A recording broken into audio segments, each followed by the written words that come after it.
Hey guys, welcome back. Joe here from 9 to 5ers. When we're talking about 7 money saving tips that actually work.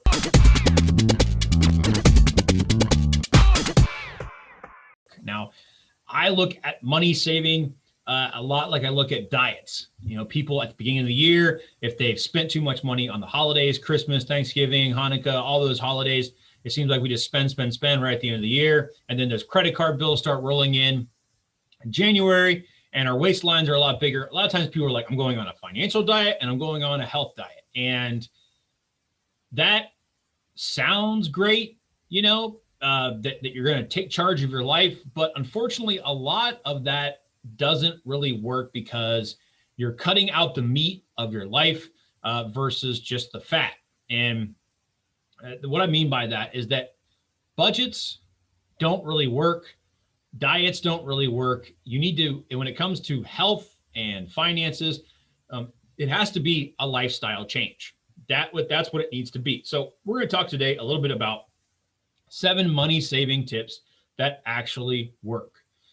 The first one that I want to talk to you guys about is automate your savings. So if you have a W-2 income or you get some sort of income, automate your savings to where you don't actually see it and you don't have to actually physically put that money into a 401k or some sort of savings, that self-directed IRA every single month. You don't want to have to make that decision for yourself every single month, because every single month that's a test that you have to take of just like, well, should I put X dollars into my 401k or should I do this with it? And if you had a particularly hard month where, you had your nose to the grindstone and you got a big project done or whatever happened, you might think like, man, I need to treat myself. If you automate your savings and put it into an investment vehicle without you really looking at it or having to do it, you kind of forget that the money is there and that it's actually going to a cause, the future you, so to speak, or the legacy for your children, whoever it might be.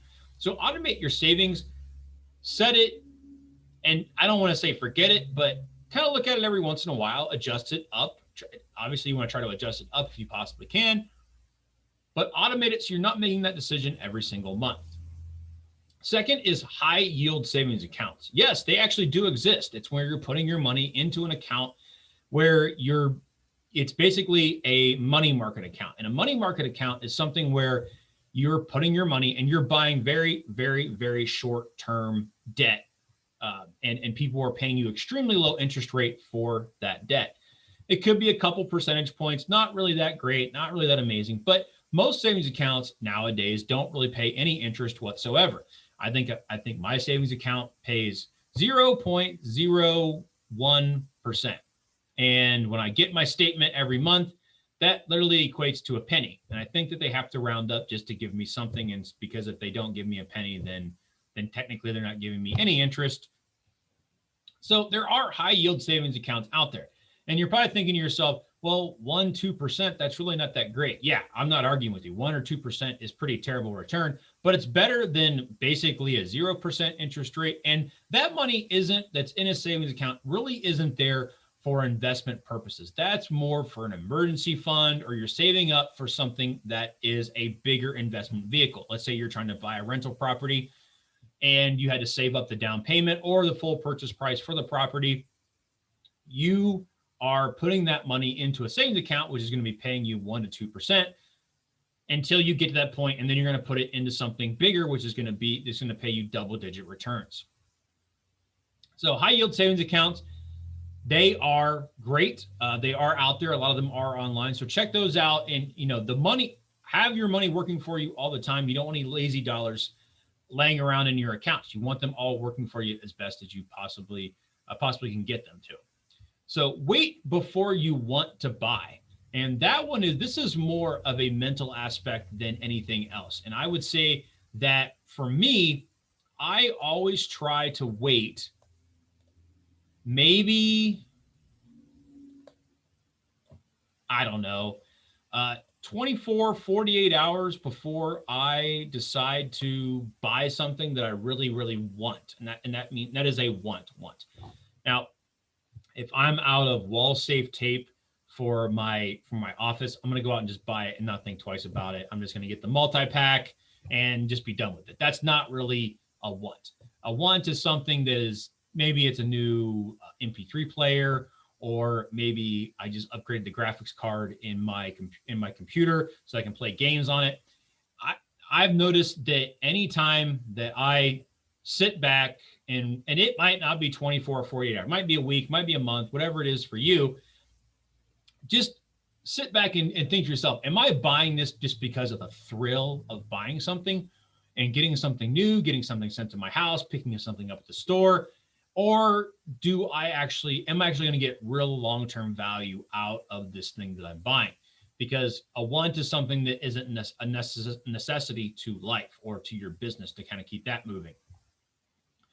So wait a little bit, see if that, how do I want to call it? That honeymoon phase kind of wears off a little bit. Maybe you're excited because you saw a promo for it, an ad popped up at the right time, and they hit you in the right way with their message. Give it a minute. See if it really is something you really want. And if it's not, then you just saved yourself a bunch of money, and you can do that multiple times. There's always your birthday coming up. There's always Christmas coming up, or whatever holiday that you kind of celebrate. And there's always a time when that item is going to go on sale.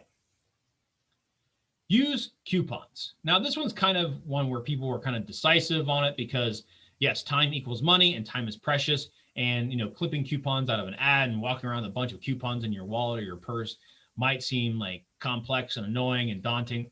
Well, if that's something that you want to do and you're getting value out of it, then definitely do it. There's also some apps out there called the Honey app where you basically install it into your computer, and they go out and they search for promo codes when you're going to the checkout counter at something for something and buying something. You can get it for 10, 15, 25% off. They kind of search for promo codes out there. So you can automate that system a little bit. And of course, Honey gets, information from you when you buy stuff. But coupons, it's kind of a double-edged sword. I say that you can automate it, then I would say go ahead and do it.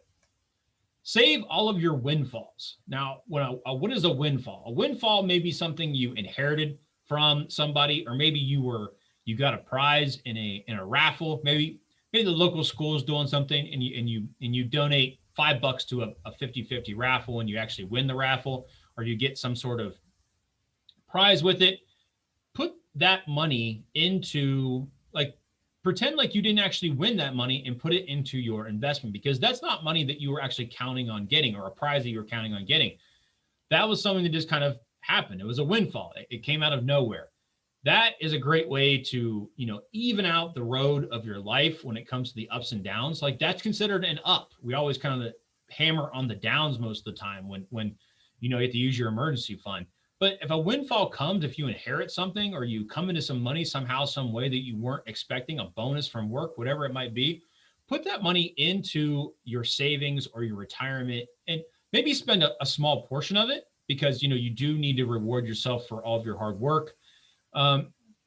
But if it's like something that you got that you weren't expecting and you didn't really work hard for it, let's say it's an inheritance, then put that money towards something that, put it towards your future self, pay off a debt, and that windfall will last forever. Get a side job and put that money to work for you. This is number 6. This one's kind of sticky in the situation where, I don't want to see people working more just for the sake of working more and upping their lifestyle that way. I like to see people that if they decide to get a side job or a side hustle, they are doing it for the fact that they are paying off a debt, or they're trying to buy an asset so that they can live off of that asset and replace that side hustle job.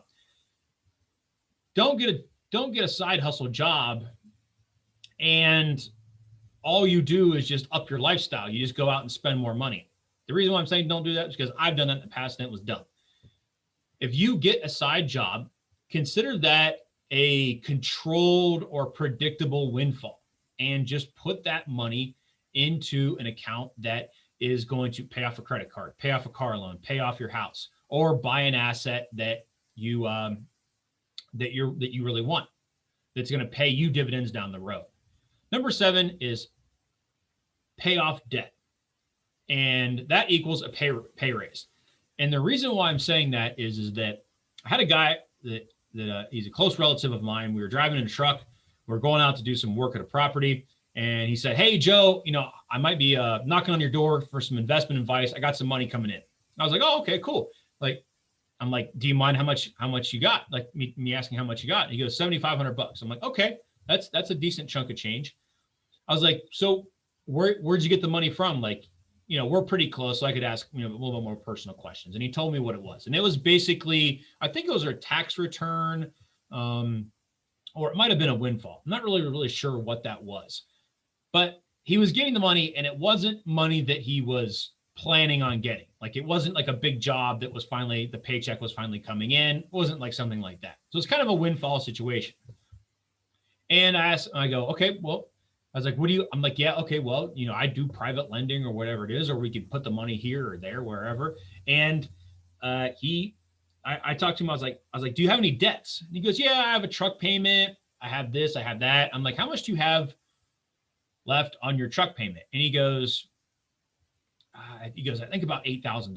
I'm like, okay. I'm like, what's that payment every single month? And he goes, $350. And I'm like, okay, well, what if you took that $700 or $7,500 and just basically paid off your truck, like almost paid it off? And I'm like, if you did that, you're basically giving yourself a $350 a month raise. And he's kind of like sitting there and he's driving, and I could see that the gears in his head were turning. And he's like, yeah, that's exactly what that is. And I'm like, yeah. And you don't have to manage it. You don't have to work for it. You don't have to follow up with it. You don't have to do this, that, or the other. You basically are giving yourself a $350 raise, and you don't have to do any work. I mean, it doesn't get any more passive than that. And he goes, yeah, I think I might do that. I think I might do, that's a good idea. And that's what he did with the money. Now, some people might be out there like, Joe, he could have invested that money with you and that could have helped you. Like, well, but that's not really, that's not how I work. Like, I don't want to just, when I'm giving someone, someone personal to me, financial, investment advice, I'm trying to always look out for their best interest. And I'll give them 3 or 4 different options, and I kind of help them figure out what the best thing is for them. And if it helps me, great. If it doesn't, then that's fine too. But I love talking about investments. I love talking about finances, and I like helping people. So I got more out of it than what $7,500 ever could, because this guy paid off his truck. He's making $350 more a month via no truck payment. So paying off debt is an amazing way to build wealth, because you own that truck now, that you own that. And that $350 a month can go to something else. You can put that in an investment, and you can put that in an investment forever, or as long as you don't have a truck payment. You could save up that $350 a month for your next truck. And by the time that truck breaks down, it rusts apart, whatever it is, or it breaks down, it's not worth fixing up. Now you have enough money saved up, $350 a month for your next truck. You can actually put it into a high yield savings account where you're making 1% and 2%, or you can put it into an asset where you're making a larger percent and you have to kind of manage it a little bit. So guys, I hope this helped you out. The 7 money saving tips that actually work. It's never, you don't wait for the new year to start worrying about your finance or focusing on your finances and get into it. I mean, it's way better to go into a new year if you have 10 months of habits saved up. It is a little bit tough to get into these habits, but a habit turns into a reflex. A discipline leads to a habit, and a habit turns into a reflex. I mean, how often do you guys think about tying your shoes? Do you sit there and really focus on tying your shoes anymore? Or you just go there and tie it while you're doing 5 other things? You just do it. So make financial decisions, automate them, put that money to work all the time and pay off that debt. Those are going to, if you make it a reflex, then you won't have to think about it ever again, and you never feel like you're missing it out. Guys, thank you so much. Please like, comment, subscribe. Check us out on Facebook, 9 to 5ers, and we'll see you down the road. Thank you so much.